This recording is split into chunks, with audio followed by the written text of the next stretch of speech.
The God of the Bible could not have created human beings because he does not know how female anatomy works, and I can prove it from the Bible. In Deuteronomy 22, God sets a legal precedent and says, suppose a man marries a woman, but after going into her, dislikes her and makes up charges against her, slandering her by saying, I married this woman, but when I lie with her, I did not find evidence of her virginity.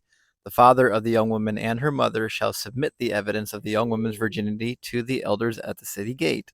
The first line here is really important because it says, after going into her, he dislikes her.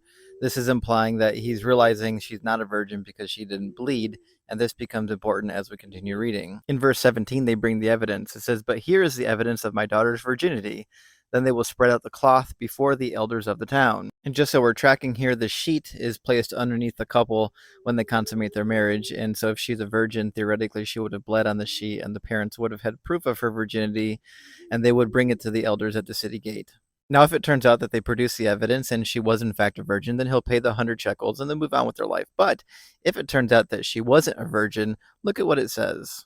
If, however, this charge is true, the evidence of the young woman's virginity was not found, then they will bring the young woman out to the entrance of her father's house, and the men of her town will stone her until she's unalive. Now, you might be thinking that this is a rather harsh punishment for someone that just lied about their virginity, and I'm sure it is, but that's not the real problem here. The real problem here is that only 45% of women actually bleed the first time they do the deed, which means a little bit less than half of these women are actually guilty upon tried.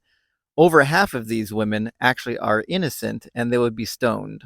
And what that means is that either God doesn't know how the female anatomy works or he's just an absolute monster.